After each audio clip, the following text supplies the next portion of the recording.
These are the jobs you may not see every day, but just know we're working hard to make Hillsborough County a better place to live, work, and play. Subscribe to our YouTube page for more great county-related videos, only on HTV.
Good morning. I would like to call this meeting to order. It is 10 a.m., November 15th, 2024. This is the Circuit 13 Juvenile Justice Advisory Board. With that being said, I would like to commence with roll call. And Madam Secretary, can you go through roll call, or would you prefer me to do it? I don't have anything in front of me. I will do it. Sorry about that. I will do this. I will do this. Travis Coy, Assistant State Attorney.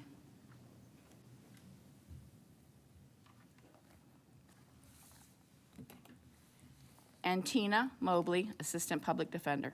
Present. Gina Justice, Court Administrator. Present. Beth Pasick is excused. Captain Michael Kutner. Present. Lieutenant Robin Polk is excused. The Honorable Donna Cameron Cepeda is excused. Chrissy Dorian is excused. Conchita Canty Jones.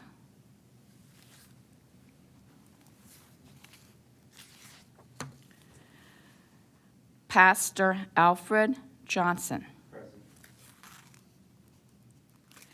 Reverend Dr. Glenn Dames, Jr. Clara Reynolds. Here. Sarah Grimming. And Miss Grimming is excused. Rob Parkinson. Here. Kimberly Williams. Here. Does that make quorum? One moment. We are determining quorum. P is present, right? Okay, looks like we have 7, so we one under. We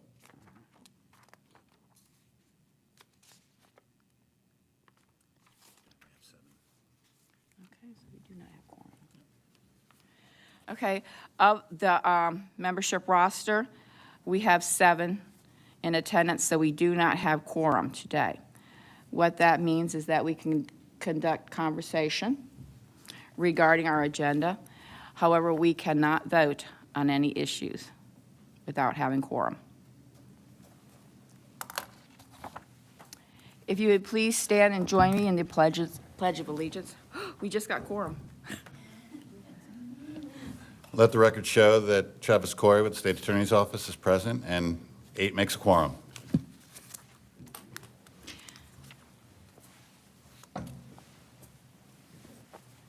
I pledge allegiance to the flag of the United States of America and to the republic for which it stands, one nation, under God, indivisible, with liberty and justice for all.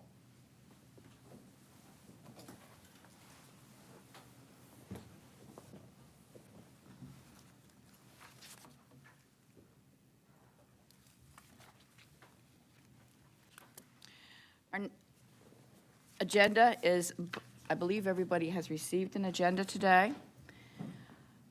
They are at the desk at the front. And we make a motion for the adoption of the agenda. I move to accept the current agenda. Do I need a second? Second. All? Aye. In favor? Aye. Thank you.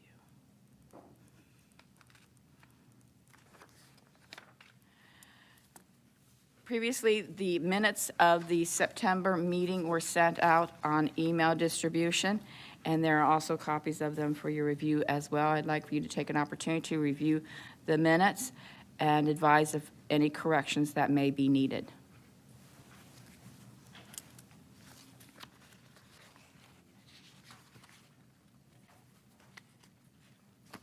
I reviewed the minutes and found them an accurate reflection of the meeting, and I move to approve.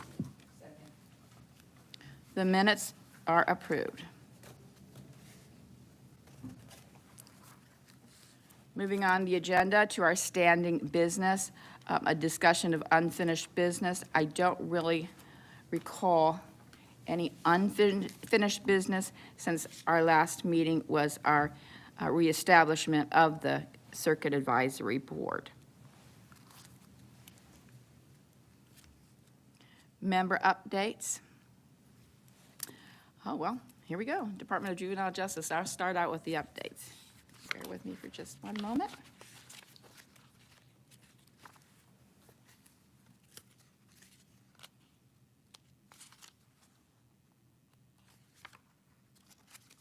I will start with our youth census for probation circuit 13. Currently, we have a total of 1,400 youths that are active within Hillsborough County Circuit 13. Of those 1,400, it includes youth that are on probation supervision, diversion, Walker Plan supervision and diversion, intake, post-commitment, and conditional release, in addition to youth that are on commitment status within Hillsborough County. Our secure detention population, and we'll give you more information on that, was last at 74 youth on November 14th. 20 of those youth were currently being detained in Hillsborough Detention that are from other counties. Supervised release, we have a total of 37 youth on supervised release, with 4 of those youth on ERC, Evening Reporting Center, supervised release. Total, 37. And of those 37, 4 are assigned to the Evening Reporting Center. We have a total of 23 youth that are on electronic monitoring status. This includes those youth that may be on supervised release or a condition of their probation supervision, probation enhanced services. I would like to also share that our 6th annual Restoring Hope Training Summit is scheduled for Tuesday, December 3rd and Wednesday, December 4th. It will be held at the Rosen Center Hotel in Orlando. The information regarding Restoring Hope can be located on our DJJ website for anybody that's interested in registering and attending.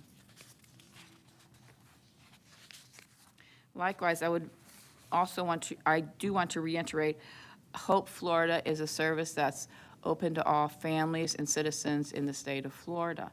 Any family that may have a youth involved or not involved with DJJ, DCF, anyone can contact Hope Florida for referrals for services within your respective community. There are service navigators, Hope navigators in each and every circuit in the state. We have DCF Hope navigators and DJJ Hope navigators. And if anyone is interested, you can contact them by calling 833-GET-HOPE, or you can access the Hope Florida website, which is hopeflorida.com.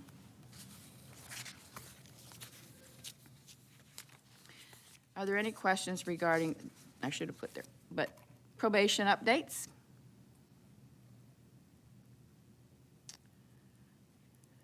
With that being said, we'll move on, nothing being said, we'll move on to prevention. Prevention specialist Pat McGee is unable to attend today. She's in Tallahassee, so I do not have any updates to provide the members today. Moving on, we will now go to detention updates. Good morning. I'm currently the acting superintendent at Hillsborough Regional Juvenile Detention Center. My name is Paul Britton. Nice to meet you guys. Currently, don't have any updates. We are at a population of 75 right now currently. 20 youth are currently just being courtesy held at our facility at this current time. But that's all I have right now. Yes, sir. A couple questions, if you don't mind. Yes, sir. How did the facility do during the storm? It's an older facility. I imagine you got some water in it. So overall, the facility held up well. Had a few parking lot floods, but for the most part, the building held up with no issues. We lost power, as everybody else did, but no major issues or repairs needed at this time. And you indicated, our chairperson indicated that you were doing some courtesy custody from other circuits. I think it was 20 kids, 20 youth. Is that because of overflow issues or because of damage to other facilities? No, just currently Combination? assisting with overflow of population at other facilities. Very good, thank you. Yes. Any other questions for Acting Superintendent Britton? Thank you, sir. Moving forward, delinquency citation, formerly known as civil citation updates. Good morning. Like Kelly said, it's now Judy Royston from Juvenile Diversion. So now we are calling it pre-arrest delinquency citation. For the month of October 2024, we had 39 referrals. 26 were from the community and 13 from the schools. The dominant charge was battery. We had 13 referrals, followed by battery DV with 11. For the previous year, in October 2023, we had 71 referrals, so we were actually almost in half, 35 in the community and 36 in the schools. Any questions? Okay. Thank you, Director Royston. And on a side note, as we progress through our agenda today, we will be providing a PowerPoint presentation regarding delinquency citations. And Director Royston, I have some questions, but I'm going to defer them until we get into the presentation. And then under C, there's also discussion about the data-driven decision-making. I think it'd be most appropriate for us to talk about some of the problem-solving that's occurring. Thank you. Hillsborough County Children's Services. Can Good you provide an morning. update?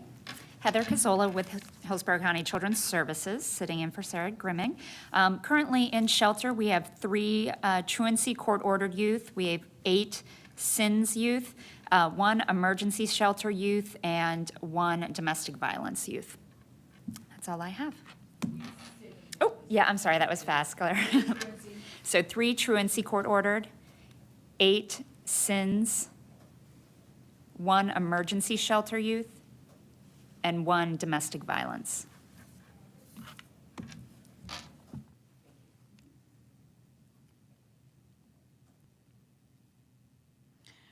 I will now open it up to any updates for any of the other members that are present today. If you'd like to provide any updates for our advisory board, please do so now.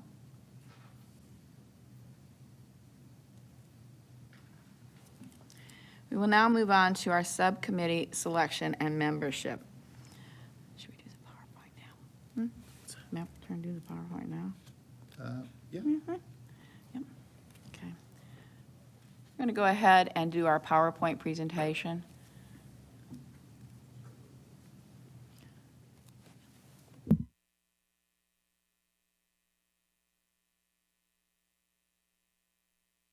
Okay, thank you. Let me get myself ready with my ducks in a row. Ryan's just going to.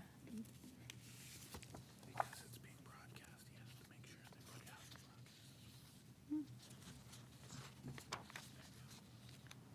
broadcast. Okay. So as we talk about our subcommittee selection, one of our topic and focus areas is data-driven decision-making, addressing delinquency citation issuances. So this PowerPoint is a collection of data for us to have a better understanding of where we're at and where we will be moving forward with the subcommittees once they are composed. So with that being said, Ryan, Assistant Chief Ed, you will see here on this first slide, this is the Circuit 13 pre-arrest delinquency citation utilization rate, statewide comparison from the past 4 fiscal years. This also includes the first 4 months of the current 24-25 fiscal year. So you will see where Hillsborough County is at and the statewide average. On the next slide, it provides further information and clarification. So the statewide utilization average during this period from August 2023 to July 24th is 64%. In Hillsborough County, we are at 62%. Optimal usage of delinquency citation issuances are, I believe, is at 90% statewide, which is our goal, if not 100% at this particular time. So our slide here is the disposition and offense of the youth in Circuit 13. 999 eligible misdemeanor youth offenses committed in Hillsborough County between August 23rd through July 24th, 2024. 62% were issued a delinquency citation.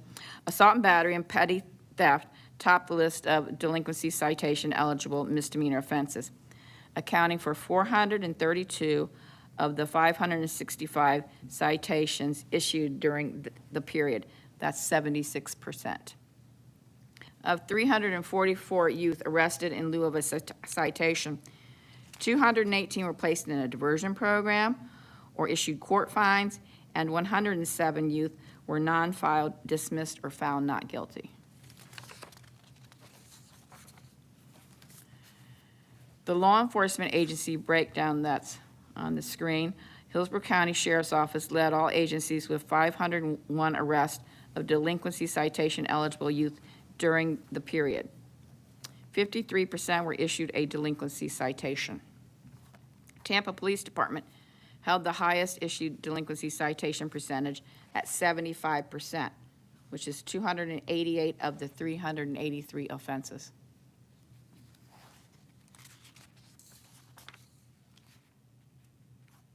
There were 909 delinquency citation eligible offenses between August 2023 and July 2024. 654 offenses were in the community and 255 were in a school setting. Of the 255 school-related offenses, 231 were issued a citation. That's 91%, so that is very admirable. So this is just information for anybody that wants to view more data. It's available on our juvenile justice website. And so at this point, I can open this up for conversation and discussion.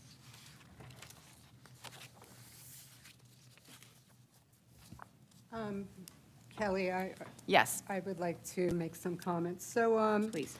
we originally formed the data-driven subcommittee back in April of '23.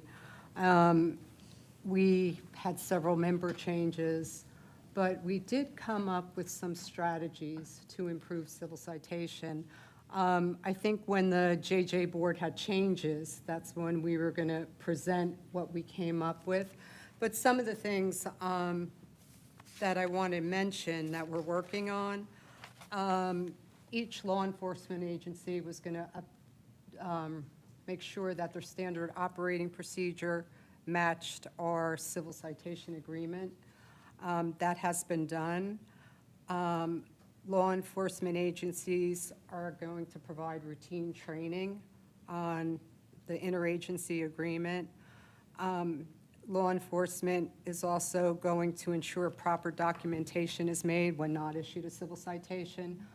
Captain Kootner was instrumental. We took the electronic criminal report affidavit and he created drop-down boxes that match our interagency agreement. So there's some work to be done on that. We have one drop-down box that says extraordinary circumstances is a reason for not issuing a civil citation. I think there's a little bit of overuse that we're trying to educate law enforcement on, that, it should be in extraordinary circumstances. But the biggest thing, and I think the way to increase civil citation is I think we need to strategize and continue to look at the Pinellas and Pasco models. I think there's been some changes at the Hillsborough Jack. I think it's an opportunity to look at using that as possibly allowing civil citations to come into the Jack. I think when law enforcement has an uncooperative youth, sometimes they are hesitant to issue a civil citation, but if they're brought to the Jack, maybe, the staff can work with them and we can get them that civil citation. I think with DVs, it's always a difficult thing. If we are able to open up the Jack and bring DV youth into it, it's an opportunity for them to go to Lake Mag. It's an opportunity for them to get services. And I think it's an opportunity to get a civil citation. So I think the subcommittee, I mean, we did focus on other areas, and we have come up with strategies, but I think if we form a subcommittee, the focus should really be at looking at those models. So a couple comments. I agree with you wholeheartedly. You did some very comprehensive analysis last year to kind of get down to the causal factors of what's going on. And if I'm not mistaken, you were looking at Pinellas and Polk, not Pinellas and Pasco, correct? I meant Pinellas and Polk. Okay. okay. So I know Sheriff Galtieri is always very innovative in his problem solving, also very data driven, and I appreciate that. I think the big surprise for me when you did your data analysis was the extent to which Polk County and Sheriff Grady Judd was being successful. And when we looked at the data, and they were very helpful in providing that to you, it looked like the bulk of those civil citations were coming out of that second chance over at the Jack kind of area. And of course, is ACT still doing Jack services in Polk? Okay, so we have the same Jack provider doing services in Polk that is doing here. So I agree, I think we have an opportunity. We have a new PD coming on board. We have a newly elected state attorney's office. So I think maintaining the effort that you've done is going to be vitally important over the next few months. The transition from the sheriff's office doing the booking and wraparound services over at our Jack, I know at one point they were somewhat reluctant to pull kids out of the system once they've been fingerprinted. But I guess my question to the captain is, now that you have private security doing it, what's the sheriff's office stance on that? And is Sheriff Cronister willing to consider using the Polk model? Yeah, I think the biggest issue was with the pulling the juveniles out of the system after they were put in, was it more of an IT and making sure that the files weren't being sent to FDLE. So I think that still needs to be looked at before a final decision could be made. But I think that was one of the concerns. And then obviously just the intermingling of ones that are going to be going to diversion versus the ones that are physically put, under arrest, and making sure that they were separated but safe in the facilities. So it sounds like Sheriff's Office is open to it if we can find the clinical throughput to make sure that the populations are kept separate and that there's accountability. So DV means they go to Lake Mag and they're having wraparound services and they're not just being released. Yes, and one thing in regards to the DVs, we've actually recently sent out a memorandum to all of our personnel and kind of reiterated the memorandum to assure that if someone does have a DV incident, that they are to try to look for placement outside of taking them to Jack, which would be Lake Mag and stuff of that nature. Well, it sounds like we have a wonderful opportunity to galvanize some of those recommendations that you made, Director Royston. So I know that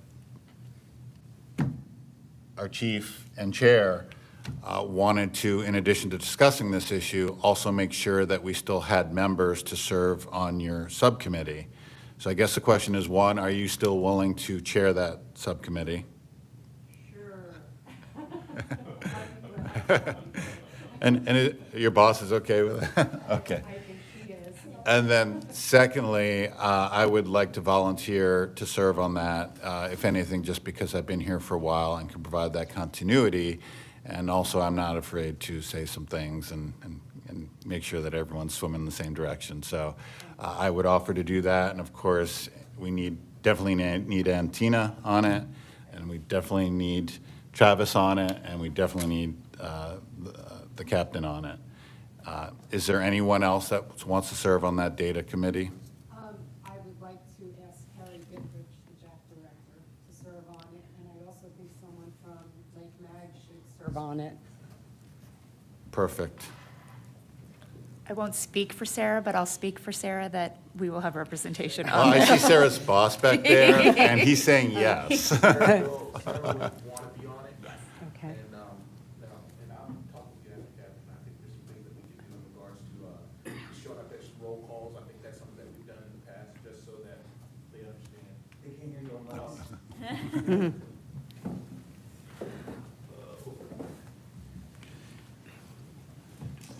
Hey, how are you doing? I'm Patrick Menzie, Director of Children's Services. I just want to mention to the captain that I think that we can get out to some of the roll calls to speak with some of the officers that are on duty so that they understand, what we're trying to do and help streamline whatever might be, a hurdle in regards to getting the kids in via civil citation for DV especially. I think that would be beneficial. Perfect. Now, is there anyone else you need on the committee, Director Royston? I can reach out, but I think we need a member from each law enforcement agency. So Plan City, Temple Terrace, Lieutenant Polk is on. I'll ask her again, but I think should be it. Captain Kutner, can you think of anybody else? No, I agree with having a representative from each one of the local law enforcements on the board, on the subcommittee. Outstanding. Let us know if you need anything to proceed. Okay, thank you. And then I can represent DJJ if needed to on the subcommittee. Yes, we do need you involved. So I believe we have to take that as a nomination. I can make a motion to accept the individuals that were just referred to as the subcommittee. Okay, I'm going to make an official motion that we form the subcommittee with the members that were just requested by Director Royston. We'll need a second and then a vote. Motion approved. Nomination approved. Very good dialogue. Very good dialogue. Okay, so we're going to move on to our next item is student achievement, focusing on enrollment rates, attendance rates, and transition to post-secondary options. And I know that our educational DJJ transition specialist is not present with us today. She's excused. But our executive board did meet on October 31st. It was myself, Vice Chair, and Secretary Reynolds, where we discussed focus on the agenda, the creation of the agenda, and our target areas. And our discussion was that it may be beneficial to have Ms. Dorian or a designee from the school, Hillsborough County Schools, to chair that subcommittee. She's not here today, so I cannot make a nomination. Now, I concur, and Ms. Conchita Jones would also be a very good person for that subcommittee because of her involvement in getting folks linked to vocational services, especially transitional youth. Are there any other ideas for folks to serve on that committee? I would like to serve on that committee. I think that there's also an opportunity to really focus on the duly served population, the child welfare involved youth, making sure that they have school attendance and post-secondary options. So if the other two agree, that will be 3 for the committee. That's a good number. And I participate on subcommittees as ex facto. Okay, so that'll give us 4. So in the event that I'm not available, Assistant Chief Egg will on behalf of the department. Perfect. Would you like me to reach out to the 2 individuals and ask if they'd be willing to participate? I would appreciate that, sir. Yes.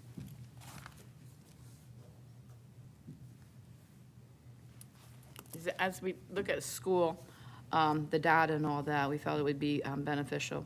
Hillsborough County Schools will have more definitive data as we can address their enrollment and attendance rates, as the Department of Juvenile Justice really doesn't have that collective data at this point regarding attendance.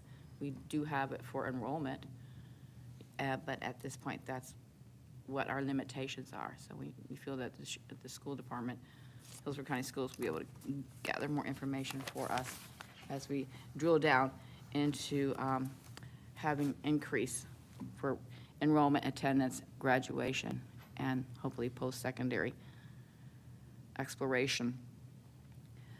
With that being said, I'm going to move on next to the subcommittee for the Julian M. Holt Service Excellent Award. At our executive board, we discussed what that would look like for this year, since the prior CAB was dissolved and reestablished. And our discussion was that we would like to have a subcommittee and present that Excellence Award for 2025, towards the end of 2025 to have an opportunity for that committee to receive nominations and go through nominations for the recipients. So we need to establish a chair for that subcommittee and any members that would like to be part of that one. I know we had previously discussed Conchita Canty-Jones as perhaps being the chair for that. However, she is not present today to elicit that information from her. Any suggestions from the members that are present today? And for the new folks, the Julianne N. Holt Award was established about 5 years ago to recognize professionals within the juvenile justice system, from the public sector, from the private sector, who go above and beyond to serve our juvenile justice youth. We've had past recipients from government agencies. We've had past recipients from the nonprofit sector. There's a nomination process where individuals send in a nomination, the review committee reviews them, and then subsequently makes the award, typically in November of that year. Obviously, it's delivered during one of these meetings. In the past, Ms. Holt has come and personally delivered the award. Opportunity for speech. Of course, this is televised and perpetually broadcast on HTV for about a month, so it's a good opportunity to recognize those stakeholders. So think about it. If it's something that you might want to participate in, very often this group focuses on fixing problems. We don't get to focus on the good things that are happening out there in the juvenile justice environment, and that is a wonderful opportunity to do so. Thank you, sir, for clarifying that. We will now move on to new business. New focus, area introduction, innovation zones. So at our initial reestablished advisory board, we had discussed innovation zones. And there are many areas that we could, as a board, focus on using our data that we have available. Our Office of Systems Innovation is providing data to each circuit advisory board when we look at drilling down and finding what the highest need is for the board to focus on, to where we could establish innovation zones. We can take recommendations for several types of innovation zones and then drill it down from there. That does require Secretary Hall to finalize the approval for the innovation zone for each circuit. So part of our conversations that we had regarding that at our executive board was looking at, going through my notes here. You may have to remind me here. Looking at faith-based mentorship or the potential for firearm prevention. We know that Safe and Sound is actively providing firearm prevention. Likewise, there's a grant by Tampa Police Department as well. So there are many avenues. I know that we don't want to overlap on a target area that's already on our agenda or that we're already working through, but we need to have open discussion on any ideas or suggestions as we move forward through 2025 on developing a specific innovation zone. From my understanding of the materials coming out of Tallahassee are that, innovation zone is probably a misnomer. It's really central problem focus more than anything. When I think innovation zone, I think Ybor City or, creating new and vibrant communities. It could be problem focused too. As you mentioned, focusing on innovative effects on impacts on gun violence. Or innovative methods to build partnerships with faith-based communities for the juvenile justice population. It could be anything. It just needs to be vetted by the secretary, correct? That is correct. And I know what the executive committee thought, but I think it's important to have that discussion with everyone here today, because I'm sure there's issues and problems and even target areas that might need to be addressed that not everyone is cognizant of. So I think getting feedback from the rest of the group is vital before we settle on an innovation zone. Oh, absolutely. And we can open the floor if anybody has any other suggestions, because this is an ongoing conversation. And as we drill down, we can get also data to drill down even further to make a decision on what that innovation zone is going to look like. So I think to proceed, I think we should spitball some ideas today and then ask individual members to send you any ideas that they come up with after the fact. I'm sure they'll go back to their own shops and query their own staff and then send suggestions to you. And then possibly at our next full council meeting, discuss all the proposals that we received and then maybe vote on one. I would agree to that, absolutely, absolutely. So that's something pause for thought. Heather and I think we were just thinking the same thing. It seems to be that we're getting a lot of school written threat cases to shoot or mass shooting cases. I don't know what your numbers are, but I don't know if it's something. I know that Chrissy Dorian would agree with you on that. Okay. So we are seeing the increase. And I know that Sheriff Cronister has verbally mentioned it several times. It seems like every time we have a major meeting, sheriff's deputies get pulled off to address a specific threat.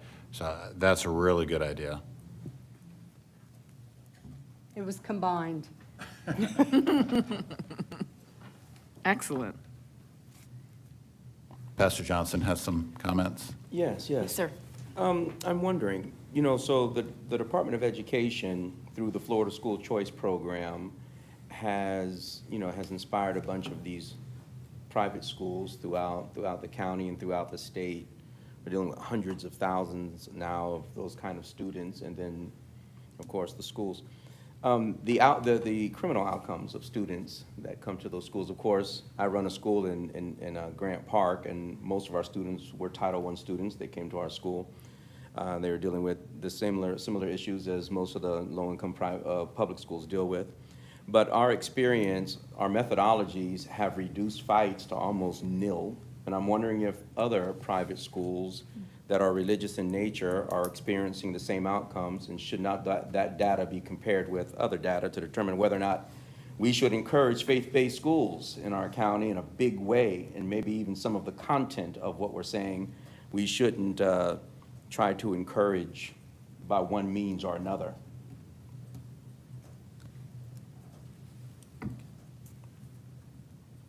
And I guess the challenge for me is I've seen data from the school district on addressing those behaviors and the methodologies that they use. And they have some core methodologies, some base, for instance, bullying curriculum. They use Olveus in the elementary schools. And it would appear that the principals have a very large discretion in the interventions that they're able to use in their individual schools, which is apropos given the fact that, a school in South Tampa might not have the same needs that a school in North Tampa or in Ruskin might have. I don't think they get voluminous data from the private schools. So my question to you, Pastor Johnson, is there a mechanism that you would have access to that so that, I know you have access to your own school data, but is there a reporting mechanism that you guys have to give to the state or some other organization that we can compare across private schools? Right, so this kind of criminal justice information would not be, we'd have to create some kind of outreach to those private schools, identify them and create an outreach. What we're required to do, all we're required to do is literally have state assessments just in terms of their academics. And of course, their attendance has to be solid. The district is able to come to a private school that's receiving Department of Education funding and ensure that the children are in attendance. But as it concerns anything that deals with criminal justice or juvenile justice, those things are not required that we report. But I would think that a good, healthy outreach to them, they're not going to be resistant. A good, healthy outreach might help us to accumulate some data and determine just how effective faith-based curriculums and things of that sort might be. And I would hope that a committee like this would have the courage to honestly assess that data and maybe even encourage other institutions to include some of the content that might deter our children from lives of crime and regret. And Pastor Johnson, do you have an approximate number that you think that we have of faith-based educational institutions here in Hillsborough? I would be able to, I could track that down. Okay. I have very close relations with the chairman of the school choice program, especially with Step Up for Students. And I could track that information down, how many schools are in the Hillsborough County area that are on the school choice program. Great, thank you, sir. And those are two great proposals. Absolutely, absolutely. Do we have any other proposals at this point? Okay, thank you very much. Moving on to discussion of data and related questions. As we discussed earlier, the data was provided regarding civil citation. And as we move forward, if any member or any subcommittee needs data, juvenile justice related, all I need to know is what specific data you're requesting, and we can ensure to get that to the committees to where they can review that for an educated decision on how you're going to proceed and process through. Absolutely, and we'll share it naturally at full boards as well. So, introduction of new community partners and services. Well, I'm pleased that Pastor Alfred Johnson has joined us today and is becoming a member of our committee. We're very pleased with that. In addition, Kimberly Williams of Children's Network Hillsborough County has agreed to join us and participate as well. We do have we are at full capacity on our CAB membership, with the exception of a youth and a family member or caregiver of a youth that had DJJ involvement, current or prior. So we're still doing outreach. I am doing outreach, and anybody else that could assist in doing outreach, we're trying to find those families through our contractor providers, our probation officers. We are putting our feelers out, and at this point, I still do not have any nominations from a youth or a family member.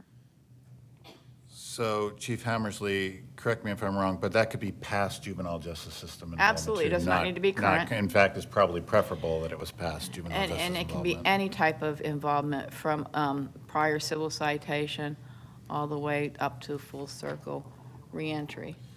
So obviously civil citation is kind of the lowest level, but what about like Sinsvin's involvement, because it's DJJ funded? I do not have an answer Don't for mean to you muddy on the that. water, I but. do yeah, not I mean, have an answer technically, it's for you. DJJ funded prevention services. Correct.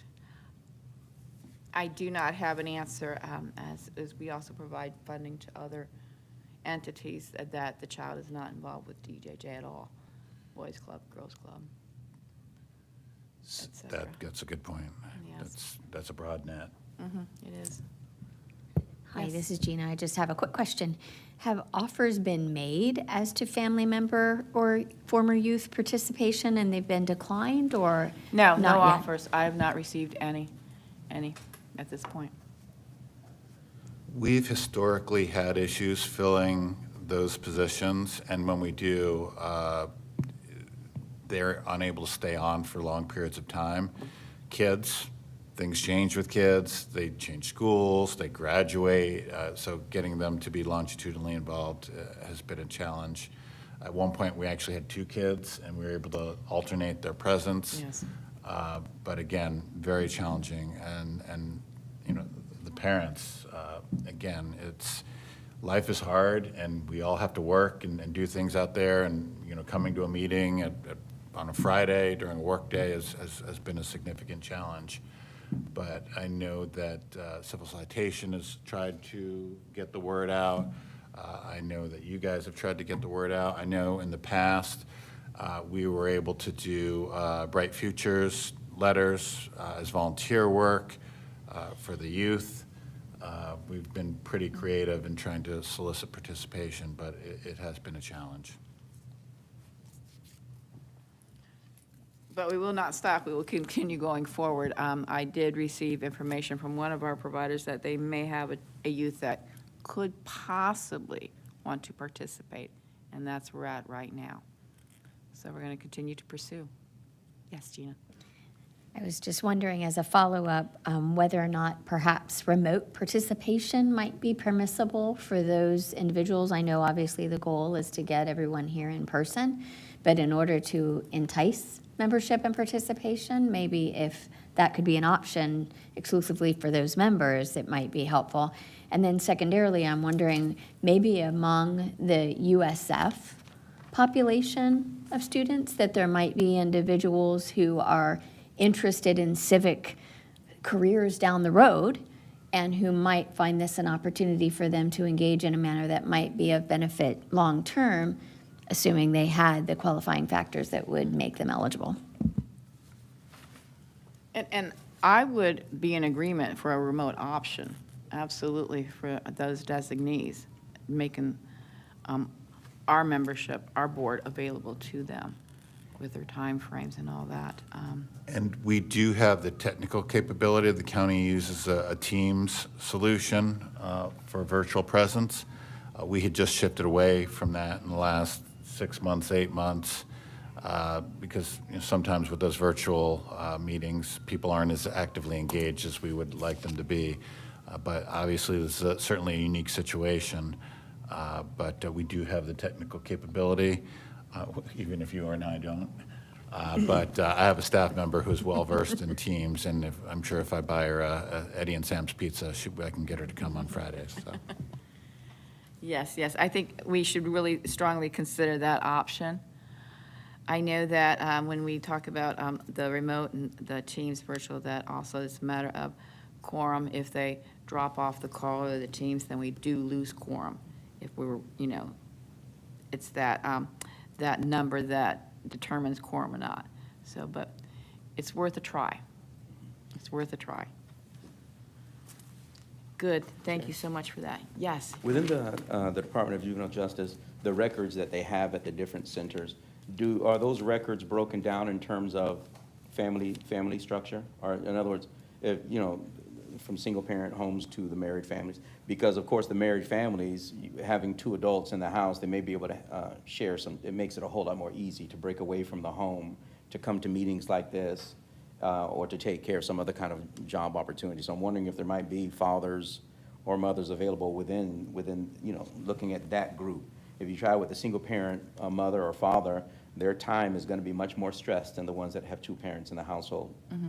So I can safely say that the department does not maintain data as far as primarily youth that are from a single-family household or multiple, members within that household. We do not have that data. So maybe a way to get to where Pastor Johnson wants to get without creating a new data system is reaching out to the JAC, talking to Carrie, and possibly putting up some kind of literature so that as parents are coming in, we can say, hey, are you a parent with a juvenile justice involved youth? We need you to serve on the Juvenile Justice Board. And then leave it to the JAC to say, okay, we've got a 2-parent household here. They might have the time and opportunity to participate. I'm sure Carrie will do it. Very good. And as I said earlier, I reached out to multiple providers, BAYS with the arbitration, JDAP is instrumental in trying to research Project Bridge, PACE, probation services, our prevention program, youth advocacy program. Everybody's interested in attempting to get participation. I was wondering, we have that yearly, the kids that are awarded or sent to the Capitol Youth Day or Youth Juvenile Justice Day. Have we looked at previous youth that have served on that? Because they're kids that were in the system, and they're also ones that, went up to the Capitol and represented DJJ or the program that they were in. I had the opportunity to meet some of those kids for the last couple of years. They brought them to the DJJ conference in Orlando, and they spoke with the secretary, Commissioner Cameron Cepeda, and I met with a couple of them, very incredible youth, and to hear their stories about how they got involved in the justice system and where they are now. So that's a great idea, Director Royston. That's a great idea. I agree.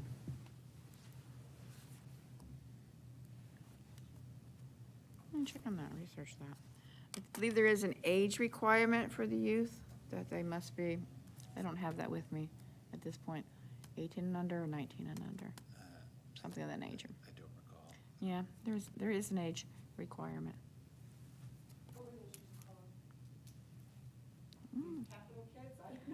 I know. Youth ambassadors. Youth ambassadors? I think maybe that was it. Sounds good. Okay. Excellent suggestions. Research on that as well. Thank you. Okay, so we did the new community partners, services. Does any of the board members have any updates on potential services that the community may be interested in? You can open it up to this discussion at this point. And actually, I'm going to go ahead and pull somebody out. Heather Cazzola, I know that there was a youth at risk meeting yesterday. And can you share some information, best your recollection on the current respite that's being presented? Absolutely. So during our Youth at Risk meeting yesterday, Children's Home Network has a new caregiver support program is what it's actually titled, but it also includes respite supports for caregivers and biological parents. And I can make sure, Chief, I'll get you the flyer. I think it was attached to the minutes yesterday, but I'll make sure you have it so you can send it out to this group also. It is here in Hillsborough County. It's funded. They have 2 units. One is funded by DCF. The other one is funded through the Children's Board. It serves any family, does not have a income requirement, so there's no income restrictions. Any family in Hillsborough County with a child 13 or younger in the home. They get wraparound case management support services, but on top of that, they get in-home respite support services. So they have trained staff that go in to provide that respite, and really it's respite to give that parent or caregiver a break, right? If they have doctor's appointments they need to go to, if you have a number of children in the home and you've got to get one to the doctor, but you need somebody to help watch the other 3. But part of that is also a service plan to talk about what supports that family needs to be able to continue growth and moving forward when the program steps out. So I'd be happy to get that out. It's a great support service that's being added to our community. Our Youth at Risk Committee in this past year and the upcoming year is really focusing on respite supports and what does the definition of respite mean and what does that look like for the families that we serve and how do we make sure our families know about these great services that are in the community, make sure that they know that they're available. So I'd be happy to get that out. Thank you, thank you. So Children's Home Network is, it's their staff. Mm-hmm. Yep, and it's also, they're currently in Pinellas and in Pasco County with the same program. And actually, I do have the brochures and the referral form already, since I did send it out to my staff earlier this morning. So I'll make sure that that's sent out to everybody on our distribution list. And I know it doesn't impact, we have a lot of kids that are our crossover, or our youth that are over that age of 13. Mm-hmm.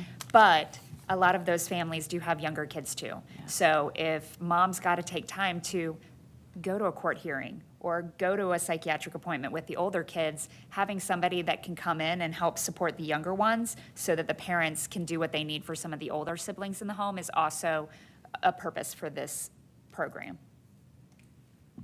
Do you think it would be apropos to have them come and give a little 10-minute presentation on the new program and target population and Yeah, I think it would be great, and I'm sure that they're very excited about the program and happy to get it out there, as it is just a new benefit to our community, so be happy to. And the secondary gain, obviously, is that this is televised and parents can see that message and Yeah.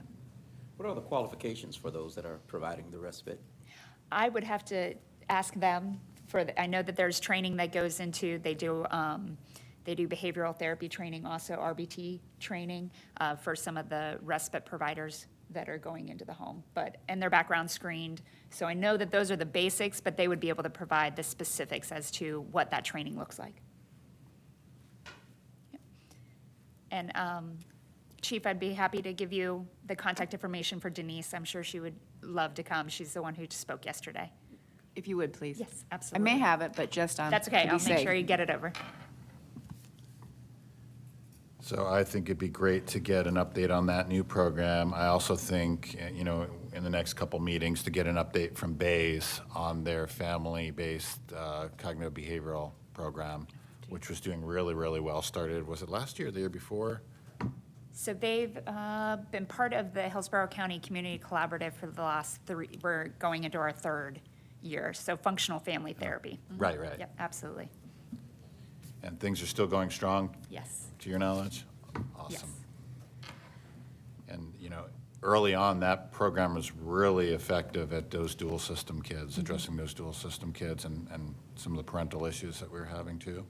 Yeah, and one of the things that, you know, for our youth that haven't necessarily succeeded with traditional talk therapy, functional family therapy has really been a benefit because it addresses things and looks at things as how the entire family works and what the impacts are and how do we address those in a positive manner. Great. Glad to see they're chugging along. Thank you. Any other information regarding services within our community?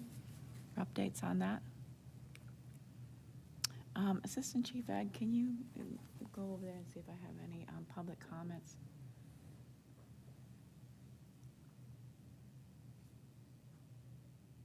No. Okay, so for public comments, we do not have any public comments. As a reminder, the sign-in sheet's there for public comments, and we will make sure that the comments are heard, and it's traditionally set at 3 minutes for the individual to provide their comments to the board. Our next meeting location, date, and time. Well, that is to be determined. We have, the executive board developed some tentative dates and times, and we are attempting to utilize this location here for the 2025 year. However, the calendar is still being developed for the reservations for this room, as there are priority meetings that do take place here. So we should know something some point in December, or Rob, you have something to add? So I'm happy to report that the Board of County Commissioners approved a revised calendar on Wednesday of this week. So that is now official. So they should be able to start to book rooms moving forward now. Okay. So that was the holdout, is because the Board of County Commissioners always gets priority for their own facilities. That occurred on Wednesday. Oh, so we should be able to request that room now. Great. I will follow up on that. I will expedite that. The meetings are to be held quarterly, so each 3 months we will be having a full board meeting, and then naturally, and public notice is required at least 7 days prior to meetings, and that includes the subcommittee meetings as well. If there's no further conversation or information today, I call to adjourn the meeting today. I second. All in favor? Say aye. Aye. Thank you. 10:58 a.m. Claire.